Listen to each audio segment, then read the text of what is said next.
What up? This is Bam Ericson here with AfterBuzz TV for Power Season 5, Episode 3, titled, Are We on the Same Team? First question for you guys, for the live chat. Does anyone know the Cristobal character's real name?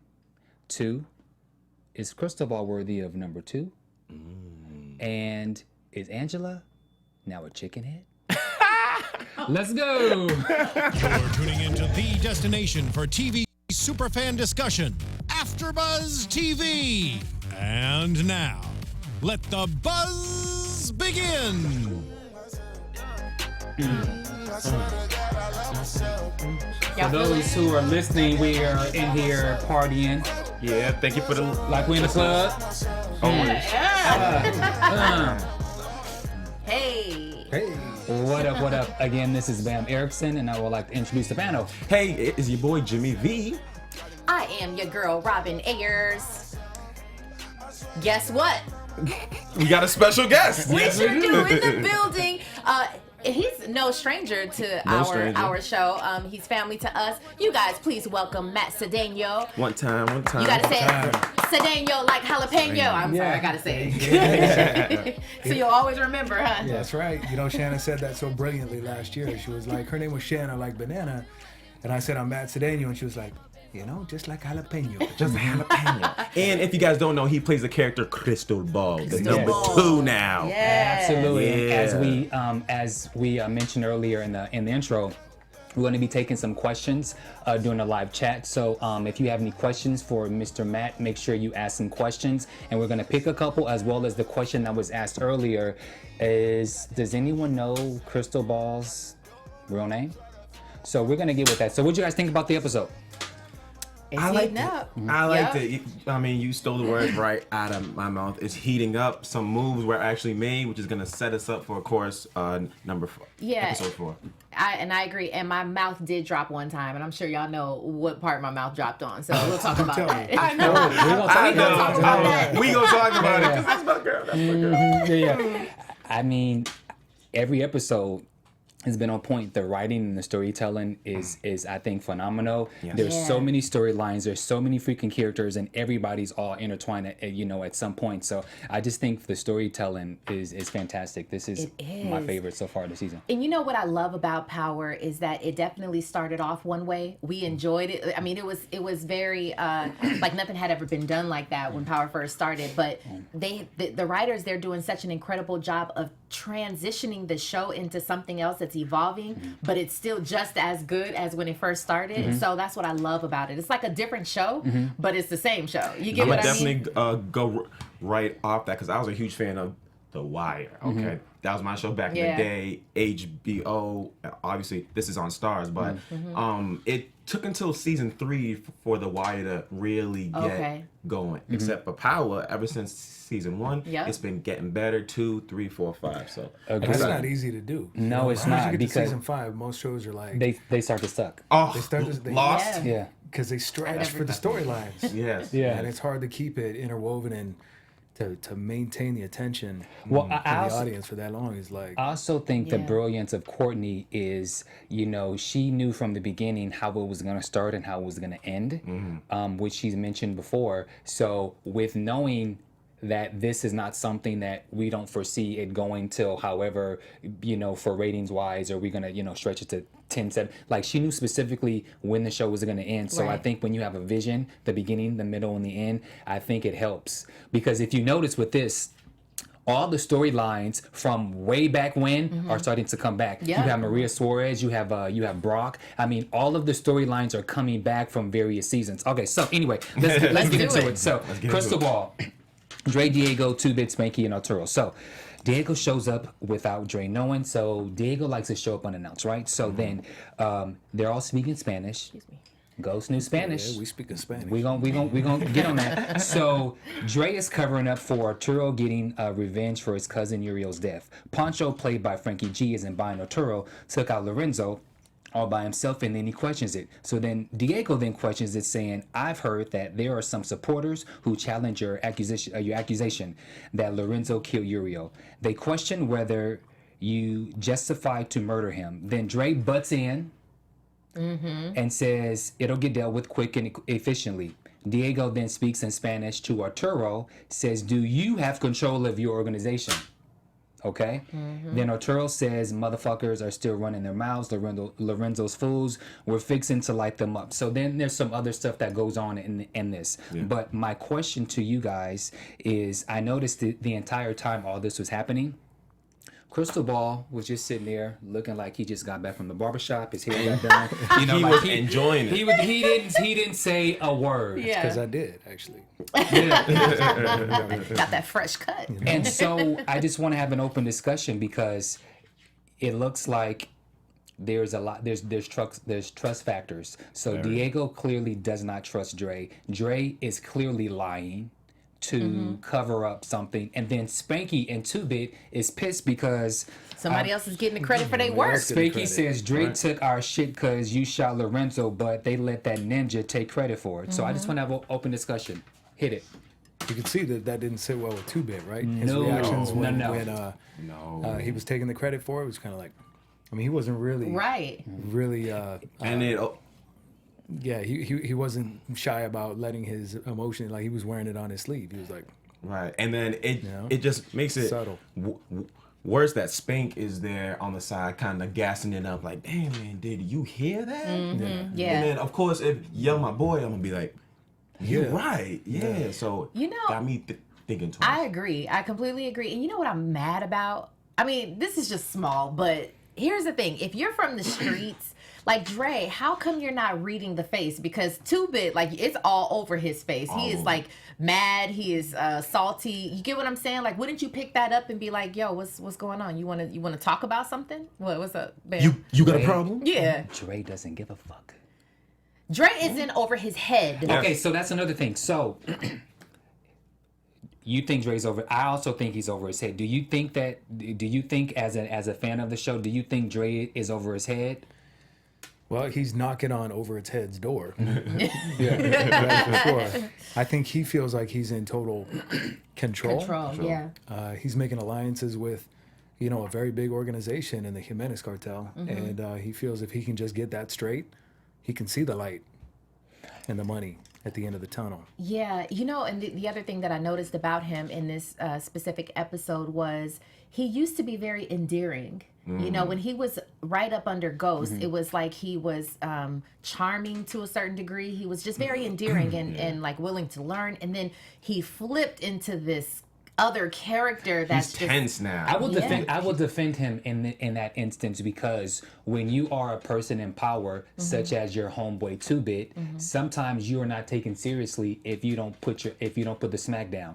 Now, the way he's going about doing it may be messed up, but he has to show that he's in power because, number one, which I would like to bring up, there's a reason that Diego is showing up. There's a reason that Diego is speaking Spanish with other people. So for me, that's a form of distrust. They couldn't do that with Ghost because Ghost knew how to speak Spanish. Yeah. So for me, that says a lot. And Diego said to Arturo, do you have control of your organization? Right. Well, I'm gonna disagree with you real quick, because was Ghost that way? Is Ghost that way with his team? Like, does he have to walk around with a chip on his shoulder all the time? No, like he does not. But you also have to remember, Ghost is he's like Street Boy meets Harvard. He is a lot more intelligent in how he does agree with things. That. Dre's not. I agree with you. All I'm saying is I'm just making an observation that this is the way that Dre wakes up with a problem. You know what I'm saying? With a chip on his shoulder, and it's just like he walks around, whether he's interacting with people or not. Like, he's just walking around with this thing, And so I'm just saying that's the way his character is turned. I just it's think not easy to be the CEO. Yeah, so I guess as soon not. as you have that job, it's like he's got a lot of stress, Yeah, a lot clearly. of pressure, and if he's dealing with the Jimenez, if you don't speak Spanish, it's like it's hard to understand. He's scrambling to try to get a hold of it. Yeah, it's a lot going on. He got a lot going on. That's why I think he's in over his head. Yeah. And then I think it's shown too, because like even when Diego was like, let's go to the old Toros to see you handle this, and he's like, hey, do you think this is a good idea? And he's like, I don't care what you say, no, we gonna go, so it shows he's not in control, even though he thinks he actually is. So now let's go to that. So now Diego takes time of his busy day, and now he wants to literally go see Arturo. Which too, I'm so sorry. how do they have so much time to continue to meet up? Like, they're a cheerleading squad now at this point. Go ahead. That, I mean, I'm saying, like, they met up like but, 3 times but they this episode. They don't have, it's not like they work at T-Mobile. True. They got time. They have time. You know what I'm saying? Like, they don't have real jobs. Like, this is their job. So whenever they need to meet, and when the organization is in shambles, like I feel it is, I think it is quite necessary because there's a whole trust factor issue. So now let's go to when this situation happened. Arturo is clearly in over his head, on the fence the whole time. Yeah. He's unsure. I don't think he wanted to pop those guys, but he knows he's under the microscope.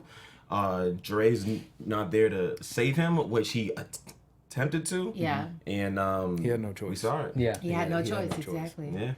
But let's just talk about how gully that execution style, killing was. Like, Power is known for doing some gully stuff like that. You know, I was just like, "Ee!" And then I was like, "Is somebody gonna save the other two?" Ah, you know. And they did it again. It was just crazy to me. So Diego too, just emotionless. He's like, right. Vato, what did you say? I don't know. It was something in Spanish. I don't know if that's I was what he laughing said, though. Yeah, Spanish. It was laughing. Yeah.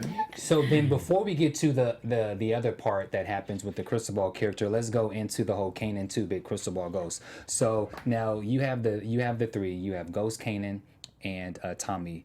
So they're working together, but I feel like they're working separate. And so the 2 examples that I want to use is, so Ghost asks Kanan about this situation with Ray looking for him, and Kanan's like, no, he just said he was looking for him. Ghost says, damn, he ain't tell you. And then Kanan says, I ain't supposed to be talking to the little ninja, remember? So there's these questions and things that's going on where Ghost is constantly questioning Kanan, and Kanan is always coming back with the right response. Tommie's kind of like in the middle where he's kind of like looking. He looks at Kanan, he looks at Ghost. And so when they were in the other scene eating the Chinese food, and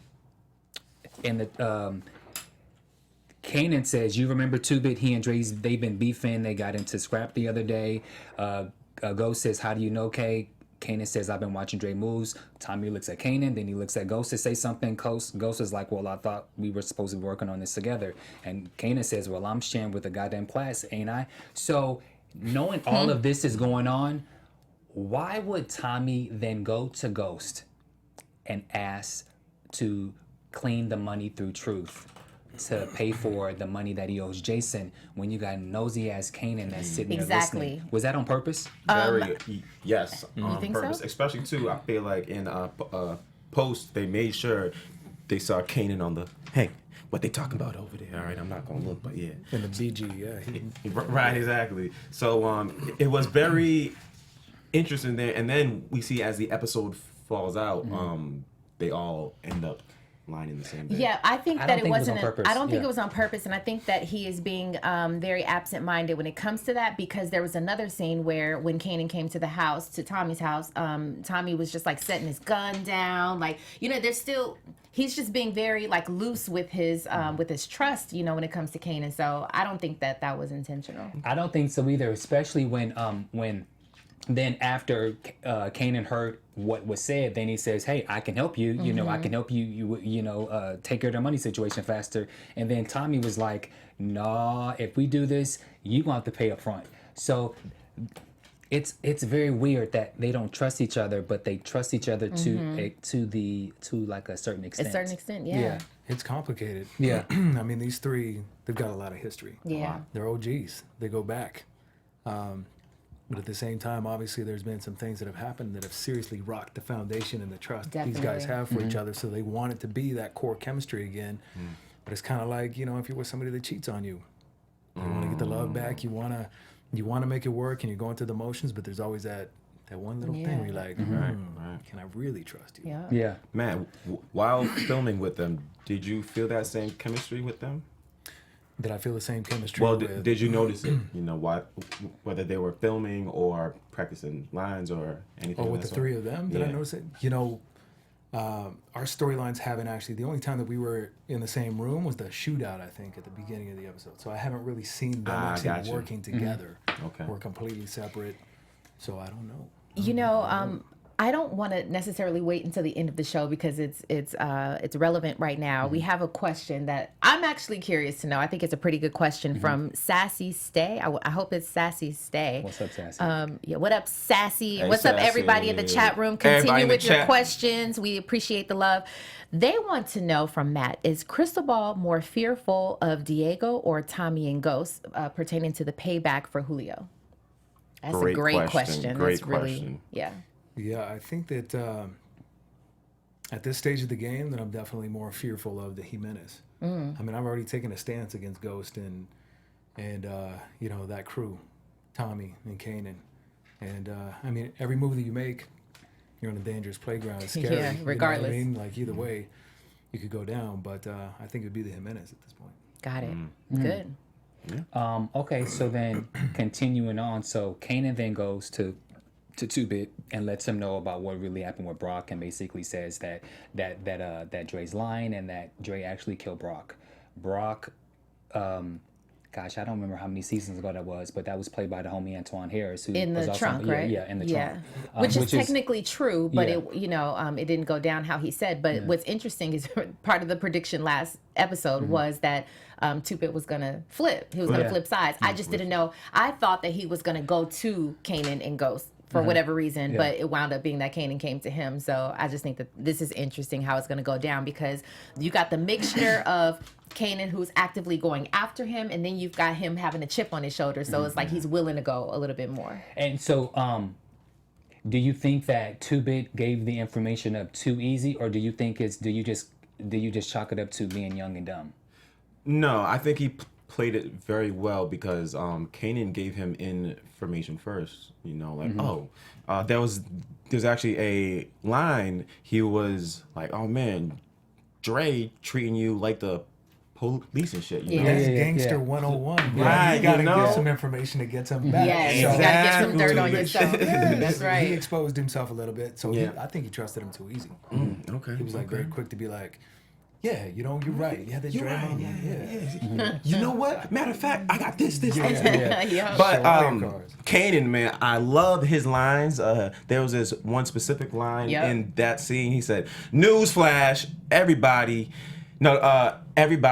knows everybody." What? Hold on, I know, but I know the messed line that you're line talking all the way about. up. Yeah. My fault, but it was everybody doesn't like Dre more than like Dre or something of that. Something but like that, yeah. Kanan always has these One-liners that are that great. everybody laughs at. Yeah.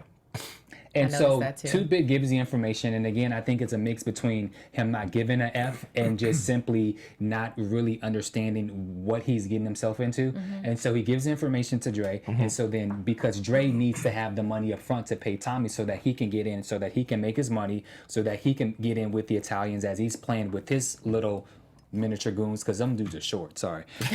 But so we see Cristobal on the phone talking to Dre, saying that he has $300,000 in the bag. He goes into the car, and you see Kanan with his mask, and he takes some money and he hit his head. Now this is Petty Pablo speaking right now.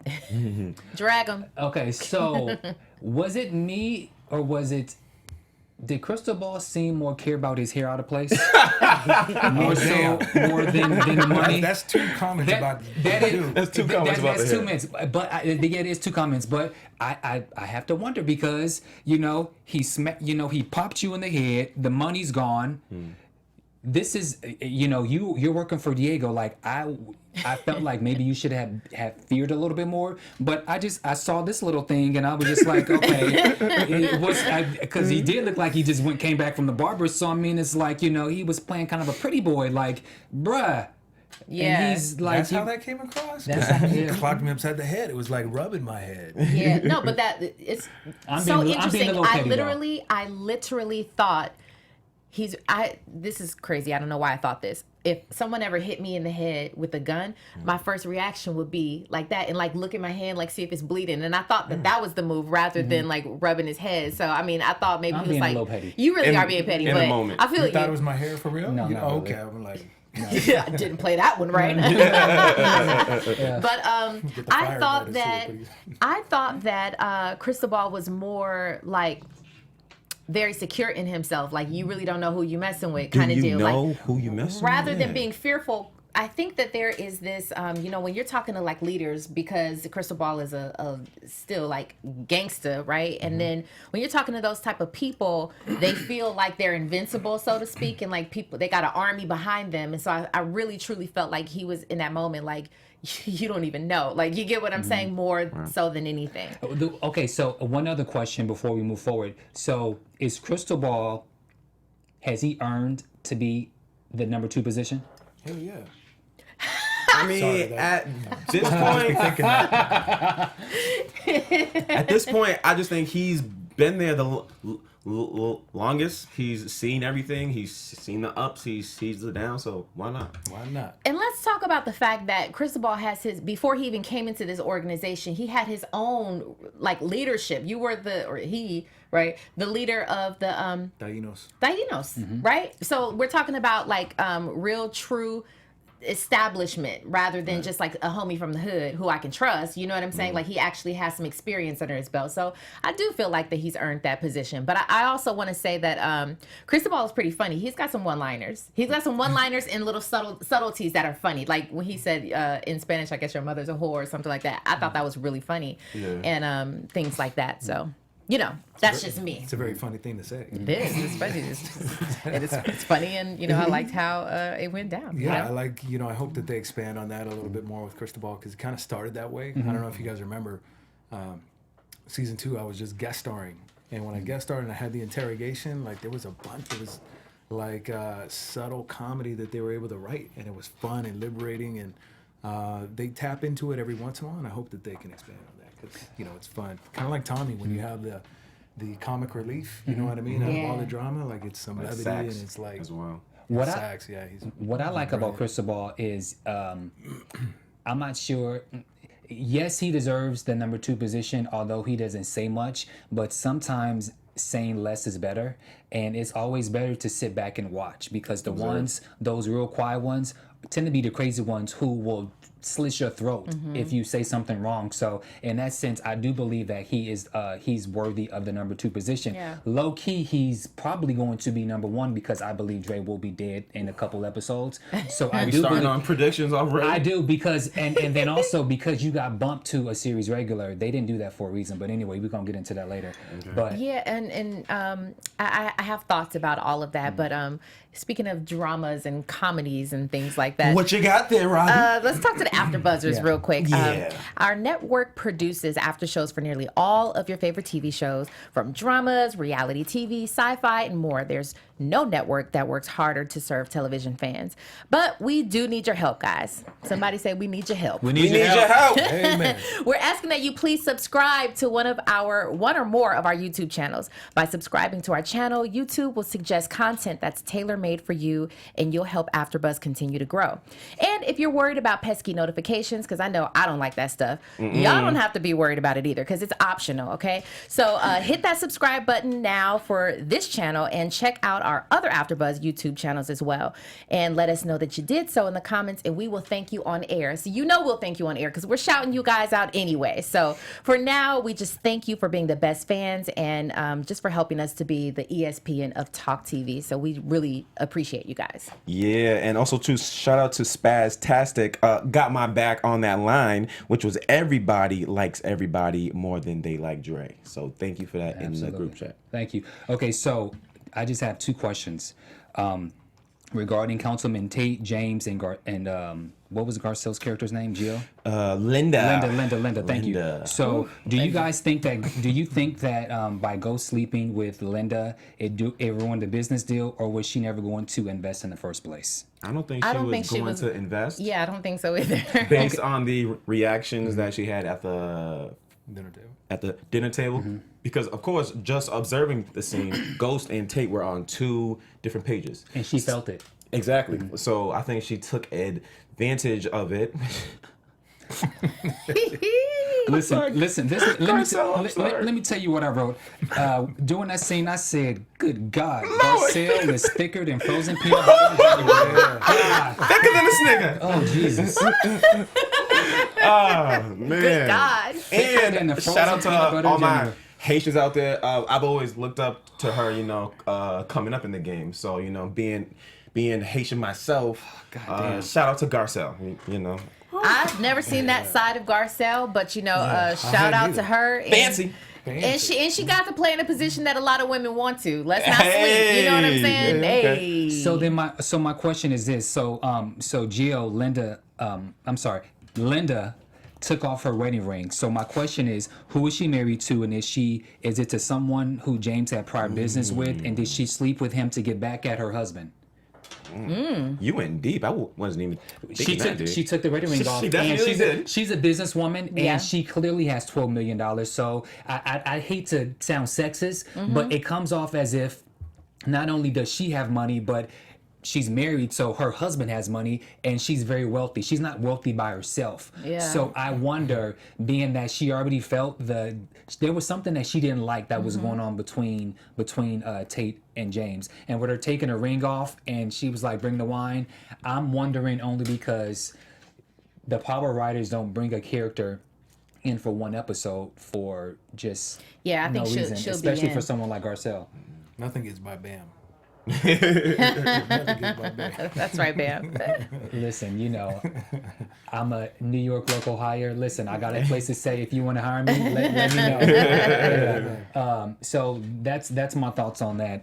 And then, so James vows to get the $12 million for the project and the $2 million to Jason. So he makes the deal to go back to his old ways, and so they're gonna actually clean the money through the club. Anyway, any discussion on that before we move on to the next topic? There, in that specific scene, because earlier in the episode, Ghost mentioned that if him and Tommie are going to do work, Tommie can't be working with Kanan. So now we see in that scene that he is actually doing work with Kanan. So that is going to mess things up down the line with all 3 of them.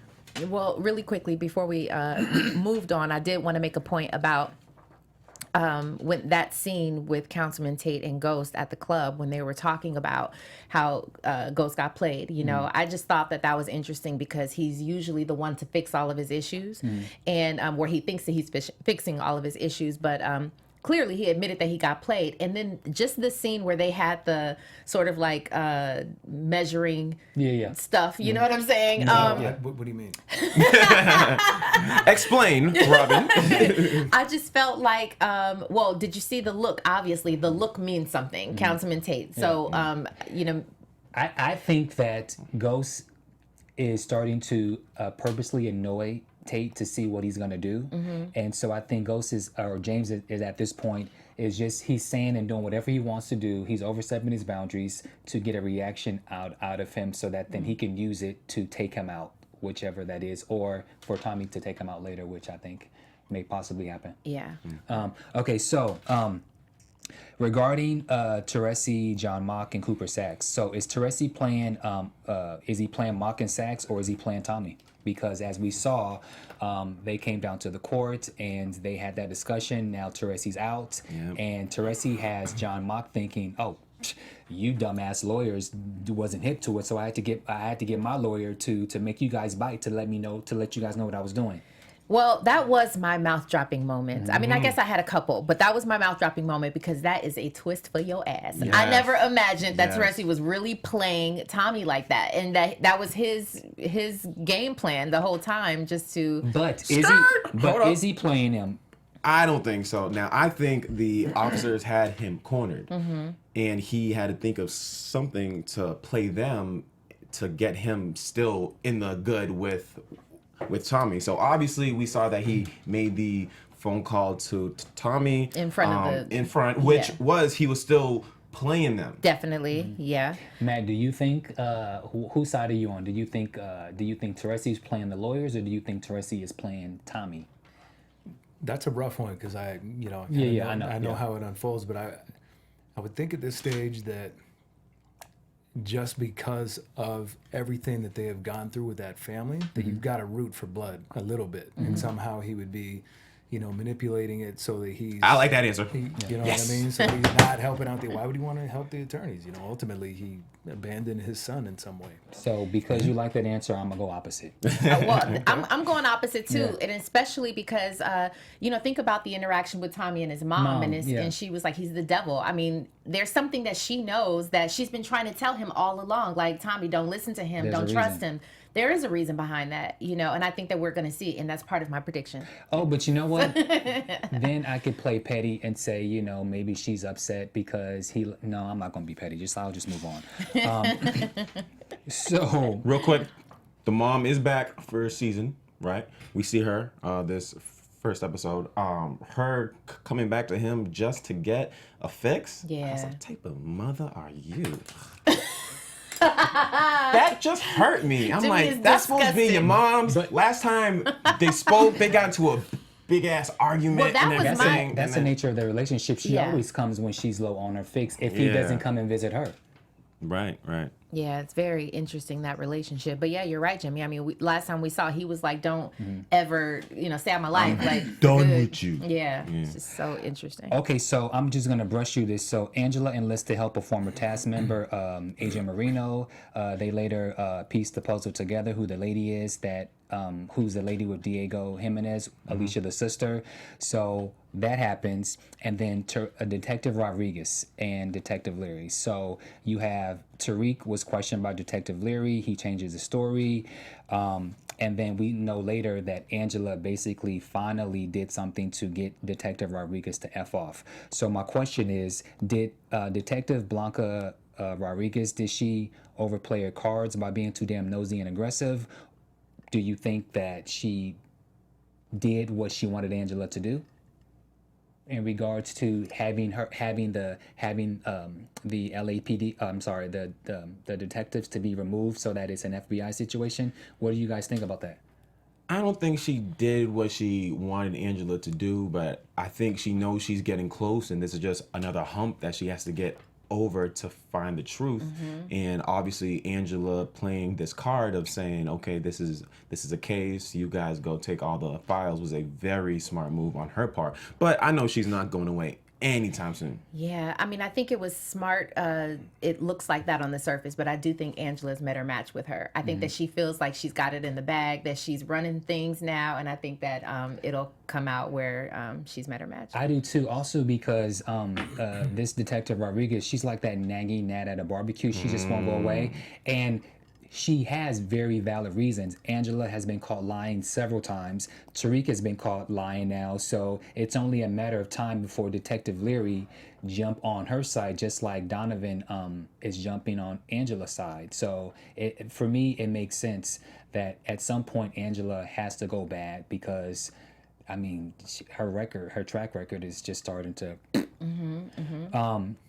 And you mentioned that Tariq has been lying, and so I mean, I guess we'll talk about this. No, scene, go ahead now. Yeah, he actually did. I was curious, like, why is he still lying? When Tasha asked, "Did you see her get top killed?" of the episode. I think it's a child's normal reaction because, as Lala said last week, or Keisha said, they're lying to you because you're lying to them. So my question is, when Tariq finally told what happened, last week in my notes that I didn't mention, I said, when is Tariq going to have his Florida Evans drop the punch bowl? When is he going to show emotions? Like, when is he going to cry? Yes, that was the question. Why hasn't he cried yet? And when was he going to actually tell the truth? And we've been waiting for that. And it only happened when she was able to tell the truth to him. That's the moment we've been waiting for. Do you feel that Tariq's do you feel that scene was genuine? Yeah, very, especially just like you guys said, he was waiting for the parents to come out first, and then he's like, okay, now I get an idea of who you guys are. I can tell my truth. And big shout outs to Michael Rainey as well. That was a great performance, I thought. Yeah, I thought it was great, and I'm curious to see what you think, like as a fan, or as a viewer watching the show. Do you think that was sincere as well? I do. I mean, I've already kind of showed my cards with, how I feel about the family relations, and I think that it was his sister, and I think he genuinely feels partly responsible for that. And I definitely think that there was he was genuine in that. So speaking of sister brother, there's been some headlines lately in the blogs regarding the Tasha and Kanan situation, which I think we've mentioned it before in regards to, they had some sort of past where they together. Did she leave Kanan for Ghost? And so Courtney shut it down on the shade room, which I question that, which we'll have a conversation when Courtney gets here. But it was revealed that Kanan and Tasha had some sort of something, because he said to her, "You used to like it rough or something. Go." Yeah, Kanan. Did he say used to like it rough, or You look like or I can't remember if it was referencing like something in the past. it's for me what it was. It sounded like he said something like it was something in the past, because the way he said it pissed her off, and she looks like she wants to throw up every time she sees him. She So does. I It's feel like disgust. there is some sort of something that'd be happened. crazy. My favorite line in the hallway is, "If you mess with me," you wrote it down. Oh no! Another line, but go ahead. Right? If you mess with me, you better kill me. Right? Right? I mean, she's starting to like buck up. Yeah. I really like where Tasha is developing this season. Like, she's starting to kind of go there and be like, "I don't care anymore." You know what I'm saying? Like, I don't know. I just feel that. I felt like I think she gave Kanan the message, like, look, if you're gonna do something, you better do it now, because if not, I'm coming for that ass. Yep, and it's some foreshadowing going on. I mean, Tommie came up in there and, obviously like, "What's up? Like, what happened?"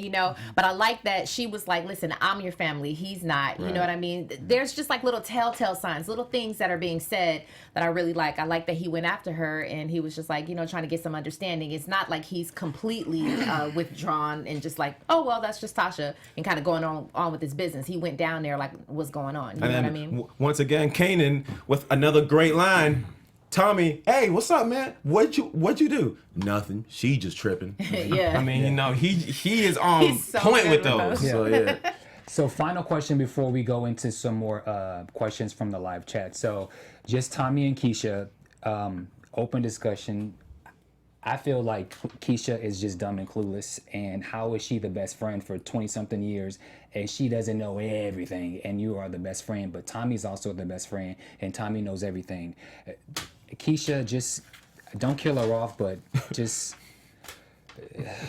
go. What do you think? I like that scene because for Tommie, I think it's the most vulnerable we've seen him ever since the start of the series. Because he really went to her to open up and to actually speak, No, man. Even though he tried to, get the kiss at the end, but I think he just really needed another perspective, and Keisha was able to give that.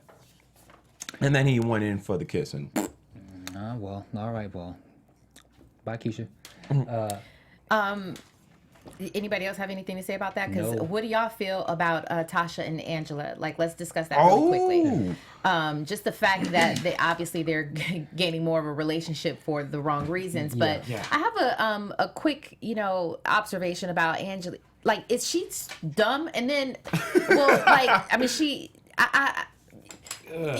listen. You're keeping the what is it, the what kind of the burner phone in your drawer. Like, hasn't she learned anything? Like, they're on to you. They're you know what I'm saying? You can't really do stupid stuff like that. What, Bam? What do you guys think about Angela's boost? Sorry. Well, no, we got to talk. That's we're talking about Angela, so we'll get into that. But do you think she's being messy with this whole Angela or Very meeting messy. up with Tasha, still meeting in public and very things like messy. that? I'm still mad they're a goddamn buddy.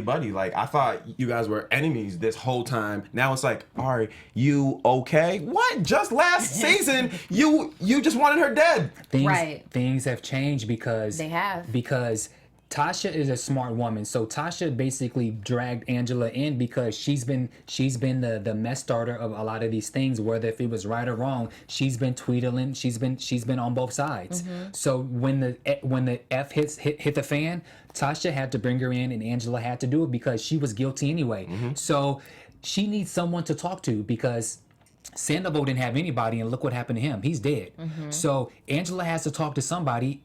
Tasha probably, as I've already said, I feel like she had aspirations to be like a lawyer or some type of accountant or something. So she's smart. She knows what she's talking about, and I think Tasha is the perfect person who she needs to speak to get the advice. I think it's perfect. I think it's perfect because they both have a common goal now. First, like the common goal was Ghost, but it was for different reasons. Yeah. Now they have a common goal to cover their own asses, and I feel like that's all that matters right now, and that's literally what's bringing them together. But I don't like how messy they're being. We had the same question about Ghost and Angie when I think season 2, when they were meeting in public, and we are like, what are you doing in public? And it's very.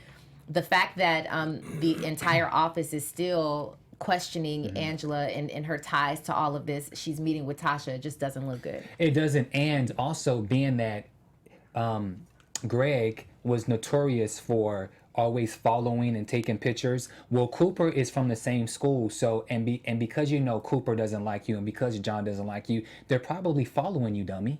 Maybe. What were you gonna say, Matt? Well, I get the same sense, as a viewer, as a fan, they wouldn't be meeting in a public restaurant for sure. I do understand the common goal, and they had to overlook, a lot of things that had to do with matters of the heart, for the sake of the kid and just salvaging the rest of their lives at this point, but go in the closet or something. Angela crossed over to the chicken head section with messing with what's this guy's name? His name is I got you. What's his name? Steve Tampio. Yeah, so him. So the first thing is when she drops the paper, Steve is just not even looking at Angela. He looking all at the papers, and then she tells him about the big case that she's doing. Dumb. That's all I have to say. Just dumb.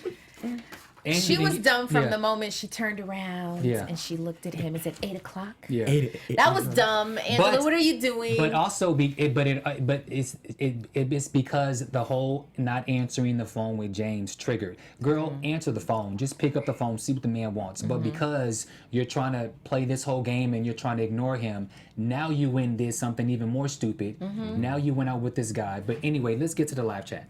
And speaking of the live chat, they said for that specific scene, all you have to give her is a glass of wine. So hey, shout out to that person there. But the question that I have regarding Steven is, do you think that he's playing her? Do you think that there is an underlying reason? See, I think we all agree Absolutely. there. I think so, yeah. Don't say nothing. You can't. Your face is just don't say anything. So we have a couple more questions that we're gonna do with the live chat. So Michelle Elliott wants to know from Matt, do you find playing Dominican hard to find mannerisms and your accent similar to your own culture? That's what she said. In some instances, yes. I mean, thankfully we have a great set coach that's kind of there to kind of help with the dialects and the vernacular of the Dominicans specifically. They're very similar in a lot of ways. I'm Cuban, he's Dominican, we're all like Caribbean. So sometimes it is a little challenging still, but I think that we pull it off with the team, This is not anything to do with Matt per se, but Linda Julian, she wanted to know, this is actually pretty good. Do you think that there would be cameras on the school grounds? No, I don't believe so. Not for school, because children are protected. So, which is why Detective Leary was able to get the information about her coming to the school. Probably had to sign in or whatever, but I don't believe that there's cameras for the sake of the children and privacy. Even if they were only viewed by security associated with that school, like schools. Maybe a private school. I don't know. Did you have a question for the live chat? We can do one more. No, we'll do some shout outs real quick though, because you guys hold us down. We really, really appreciate you. What's up to Miss Lily Renee? I hope, and by the way, if I'm messing up your names, I'm sorry. Linda Julian, let's say hi to Brown. Brownie 8986, and I think I messed your name up. It's Sassy Sister or Sassy Sister. Okay, sorry. And all of you guys who continuously come in here every single week and communicate with us, we just definitely appreciate it. So thank you. And so the final thing is, I know there's not much you can say, but I do know that you guys tape Power probably half or like maybe like 4 or 5 months, which gives you the opportunity to do other work. So do you have any other work coming up, any episodes, any guest stars, any films, anything coming up? You know, strangely, this, well, not strangely, but this off season is the first that I've just kind of taken just to be with, I think I told you that I had a new family. Yes. New family member. Congratulations. New child, Daughter. congrats. Yeah, daughter number 2. And so she came April 28th, and we've been focused on that. We've taken a couple of trips. We have a couple more lined up, and then Beautiful. I don't even know if I can say that, but yeah, family time at the moment. And then so now as we wrap and go into predictions, let's just all give one really quick. AfterBuzz TV prediction. So am I first? Yes. Okay. Well, I do think that Teresi and Ghost are gonna have some sort of beef, and that might. This is sad. This hurts my heart to say, but it might end up being that Teresi takes his own son Tommie out. Because, well, what the previews have shown that Ghost he's questioning Tommie. He's like, listen, he's been your family for 15 minutes. I've been your family your whole life. So there's some sort of tension right there. So I don't know. I hope not. I hope Tommie is around forever. But, Teresi ain't no joke either. And we see that he's, about his business. So that might happen. And then Tasha might end up killing Kanan, or Kanan might end up killing Tasha. That's what I'm going to say. I think Dago is Diego or Dago. Did I? Diego. I think he's sick and tired of Dre, being that he now made Cristobal the number 2. I think that relationship there is going to really be built. So I think the question is Cristobal's loyalty. Is it to Dre or to Dago? Diego. Okay, I am notorious for loving to kill people off, so I'm going to give you my list of the people who I think are on the killing chopping block. Dre. Yep. Dre will be dead this season. Then I believe Tommie or Ghost, one of them has to go. Yeah, it's sad, but one has to go. I don't believe this season, but I believe 6th season will be the final one, and one of them has to go. I think 2-Bit is on the chopping block. Yeah. I think Kanan is on the chopping block due to Tasha, and I think Proctor is on the chopping block. The only character who I feel is actually safe is actually Cristobal. And Congratulations, you made it. And I'm not saying this According to Bam, yeah, I mean, I'm not saying this because you're here, but again, there's a lot of things that I look at. You went from a series regular, you went to reoccurring from a series regular. They wouldn't have made you a series regular just to kill you off. I think you're safe, and I think your character is also the smartest one to be able to handle the organization. And plus, there's a color, there's a cultural thing, and I don't think that Diego trusts Dre because he's black. simply put, He trusts you because you are the same. Dre has to go. I believe that you're safe. well, thank you, Bam. You're welcome. Matt, any predictions or anything you can? For me, obviously I can't give predictions. I was just curious though, do you guys do this after every show? You guys make a season prediction? Do you guys keep score? Because I'm curious. This is season 5 now. Well, we can always go back and watch our you guys might predictions need and to, see what I'm happens. totally curious how often you guys are right. Like who, There's usually some rightness. I'll say that. Yeah, for sure. I'll be petty and I'll say I did predict that Raina will die. I said she was dead. That's right. I was here when you did said actually. I said she's dead, and I said Julio would be dead at a certain episode. So we're pretty on it. I was sitting on that couch right there. And I was Listen, Bam thinks How do you know everybody is going to die. Okay. that is a So lot. ultimately, you win on Season everything. 6, nobody is going to show up. They're just going to hit go. Well, there may be some spin-offs possibly, so you never know. Yes. All right, so we do want to thank you, Matt, for coming in. Did you have any last thing that you want to say to anyone? No, I just thank you guys for having me again. It's always a pleasure. You guys are sharp on it, and I love that you guys are such fans of the show. Man. It's really cool. Absolutely. Yes, it is the absolutely best show on TV. Let everyone know, and that camera where you could be found on social media. You could find me at Matt Cedeno, like jalapeno.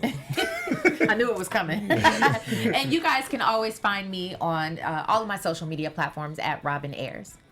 You can find me at the Jimmy V. Nah, I can't do it. I ain't get that off? Yeah. Jeez, You got it. I can't go that low, but you can find me on social media at Bam Ericson. Thank you guys for tuning in to AfterBuzz TV for Power Season 5, Episode 3. We want to thank our special guest, Mr. Matt Cedeno, who plays the Cristobal character. Thank you to the live chat, and thank you to those who are listening and to who are watching. We thank you guys so much, and we will see you next week. Peace out. From executive producers Maria Menounos, Kevin Undergaro, Phil Svitek, and the entire AfterBuzz TV staff, we would like to thank you for listening to the AfterBuzz TV network. To watch or listen to other after shows and post comments or questions, be sure to visit AfterBuzzTV.com. I'm Sir Richard Wentworth, and this has been a presentation of AfterBuzz TV. Buzz you later. The views expressed herein are those of the host only and do not necessarily reflect the views of AfterBuzz TV or its owners or principals.